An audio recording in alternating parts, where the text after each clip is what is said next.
Hey guys, welcome back to my channel, and if you're new to my channel, hello, my name is Gabby and welcome. So today's case has to do with a home invasion, and I personally did not know this until I looked it up, but according to the US Department of Justice, there are over 1 million home invasions every year in the US, and about 27% of them end in a violent crime, such as murder or somebody being seriously injured. So because of that, I'm working with a company today that helps keep people safe. Today's video is sponsored by HD Mask. HD Mask is a phone charger, but it's not only a phone charger, it is also a discreet surveillance camera.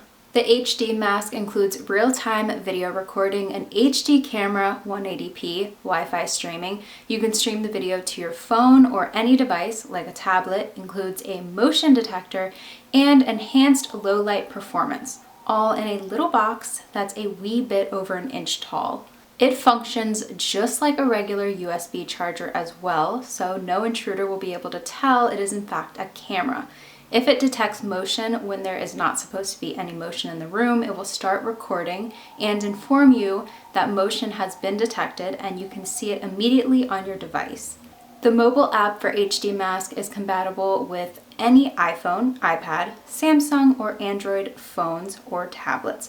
It also allows you to take a photo of what's going on, so if you do need to show authorities later on. I'm kind of hesitant with working with companies when it comes to electronics because I never know how well they're going to work, but the reason that I took this opportunity to work with this company is because the reviews were pretty much 5 out of 5 stars. I pass up a lot of sponsorships every month. I don't normally do sponsorships on my channel because I don't want to take away from the case, but if it's for something that helps keep people safe, I'm obviously going to jump at the opportunity to spread the word about it. If you want to purchase one yourself, I do have a coupon code for you guys. I'm getting nothing back from this coupon code, but to save 10% off, you can use code gabulosis10 at checkout. I also have one right here in my possession that I'm going to be giving away to one of you guys. So if you do want to enter the giveaway, I will have all the information for that at the end of the video. So with all that being said, let's get right into the case. Today's case is over 52 years old. It is over a half a century old, and it is still unsolved, which is not that odd for an older case because the older a case gets, the colder a case gets, the more likely, unfortunately, it is to stay unsolved. But this case is a little bit different because it is filled with secrets. The amount of information that is withheld from the public when it comes to this young girl's demise is absolutely mind-blowing. It's insane, and when this case happened, it shook the nation. And if you have never heard of this case, I can guarantee it is going to do the exact same for my subscribers today.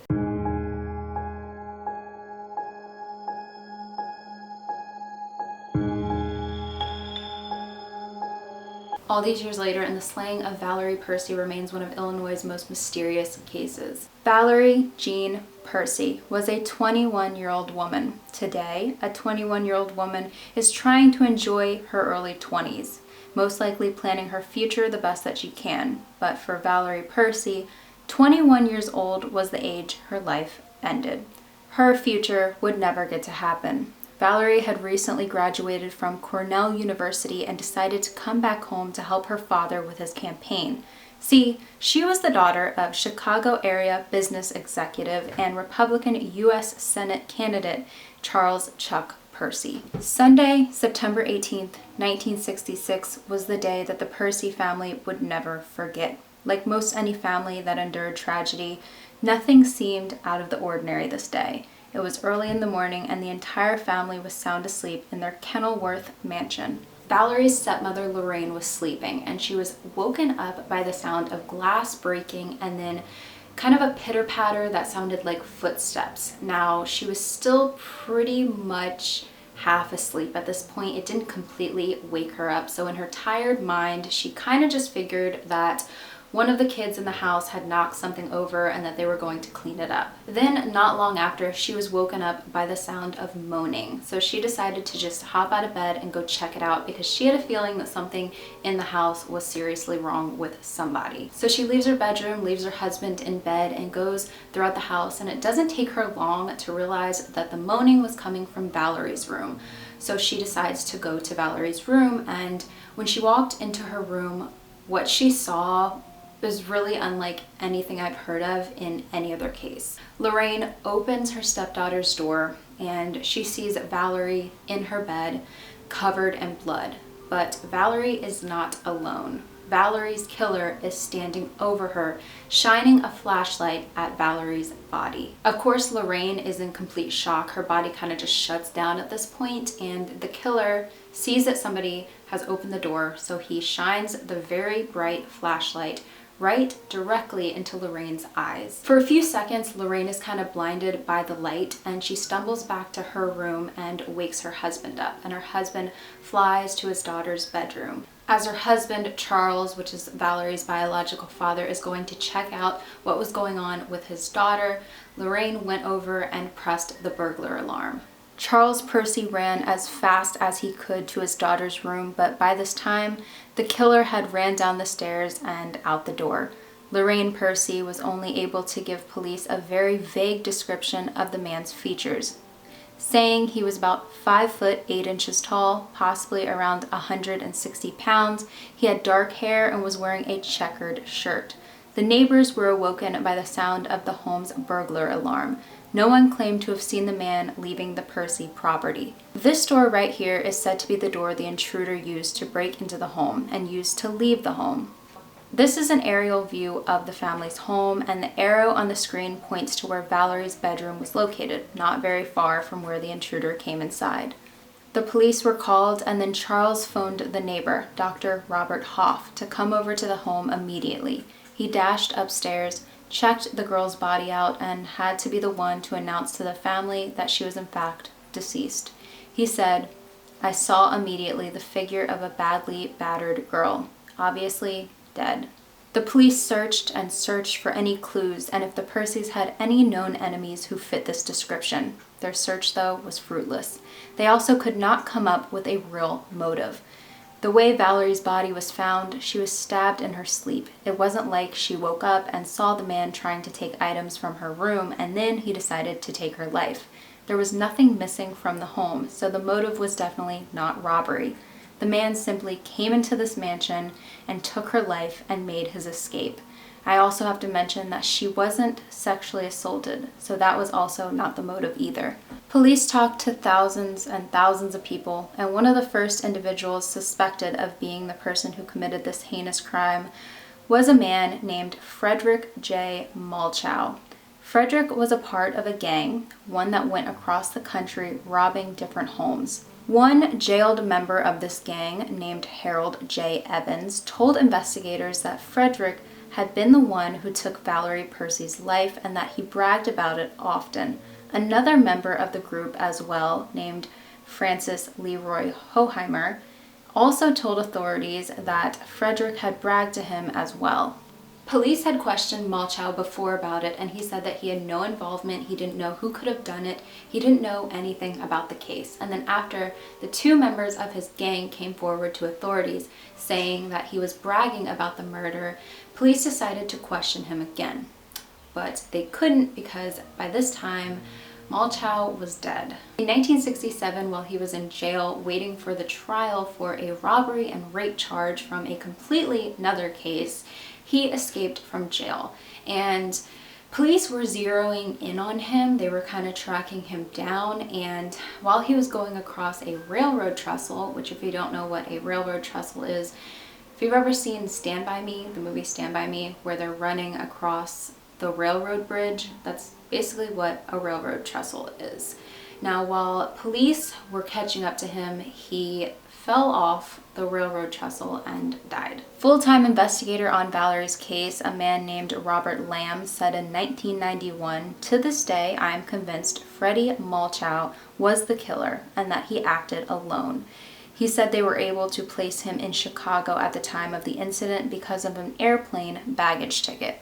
This is one of the main theories when it comes to this case, but while I was floating around Reddit, good old Reddit, I found another theory that was quite interesting. So I'm going to read the post right from Reddit. In 2013, author Glenn Wall published a book about the case titled Sympathy Vote and pointed to another potential suspect named William Thorson III.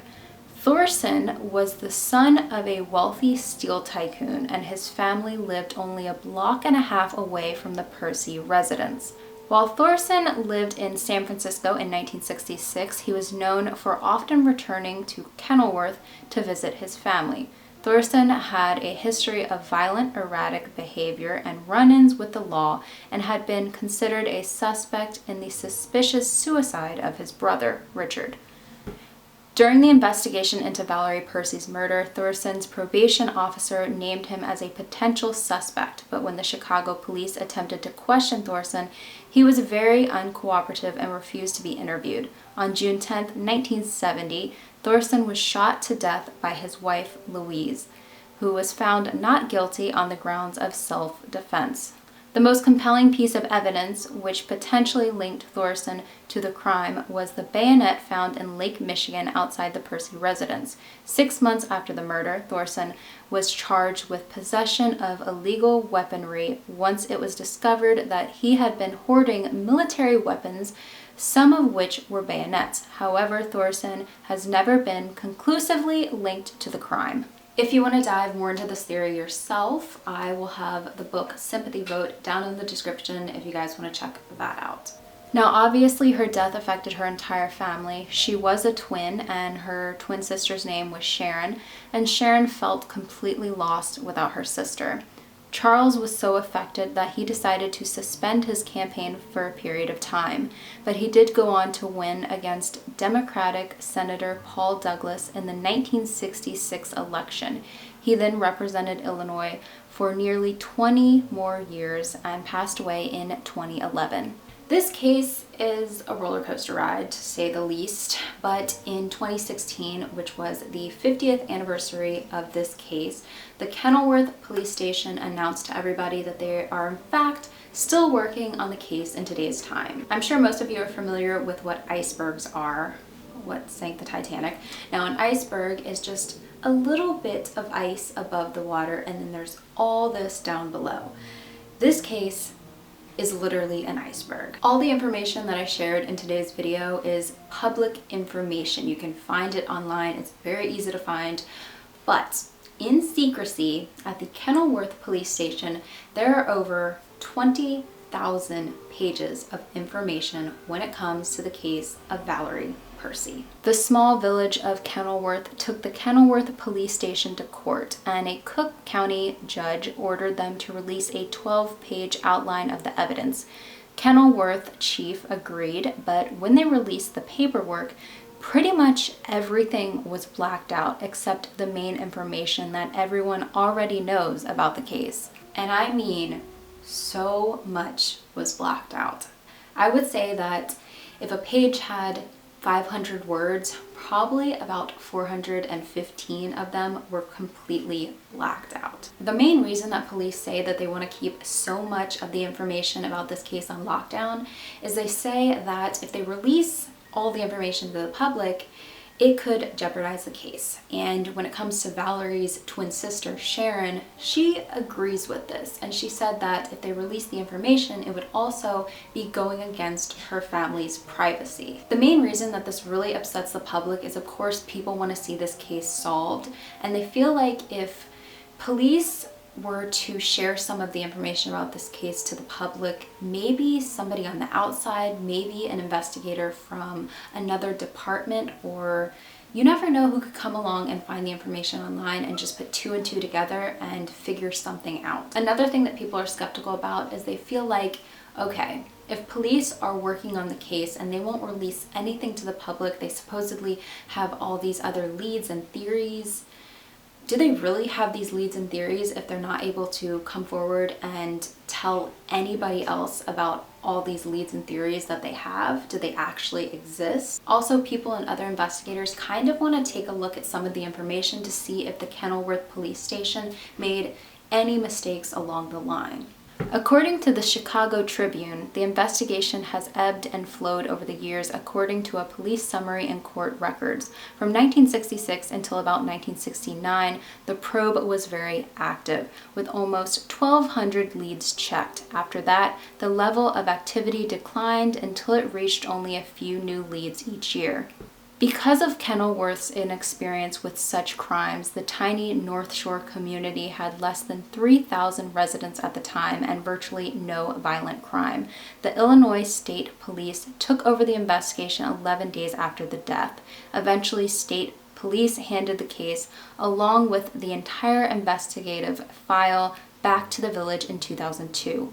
When police have received new leads in the case, or when people have stepped forward claiming to be the perpetrator, we have been able to verify or discount the value of these leads by comparing them to confidential information in our investigation file, Kenilworth Police Chief David Miller wrote in a sworn statement to the court. The information online about this case is very, very limited. I tried to include everything I could while also trying to just get to the point. But what's your opinion when it comes to this case? Do you feel like police should kind of share some of the information with the public? In my opinion, I feel like it's kind of a catch-22 because there have been so many cases in the past that have been solved because police kept all the information kind of in secrecy, on lockdown, and worked on it themselves in private. But also there have been so many cases that have been solved when police just let out the information. Just think of how many cases have been solved since the beginning of the internet and with the help of web sleuths. According to the Kenilworth Police Station, there are tons and tons of theories, and my video only has a couple. That just shows how very few there are online for the public to kind of dive into themselves. One thing that I personally find very interesting is that this has to do with the murder of a senator's daughter, and I couldn't find any theories that had to do with the motive being political, that possibly somebody higher up would have wanted to target this senator and they went for his soft spot, which would be one of his children. Of course, no matter what the motive is behind it, this is a very sad case, and I hope that even though it is so old, it can be solved where somebody left in her family who's still alive can be around to see it have a conclusion. Let me know all your thoughts down below, and now let's get into the giveaway. The giveaway is going to have one winner and one winner only, and the winner is going to receive one HD Mask Full HD security camera, and the giveaway is going to end in 1 week. The giveaway is open to everybody, so basically all you have to do to enter is be following my channel and comment down below of this video, and only this video, your username for Instagram or your email or wherever is best for me to contact you through. Also, if you're 18 years or younger, make sure to have your parents' permission when it comes to this giveaway. And that's basically it. Super easy to enter, but if you do have any questions about how to enter or anything else, I will have all the information regarding this giveaway down below in the description of this video. Again, thank you to HG Mask for sponsoring today's video, and I will see you all in the next one. Bye guys.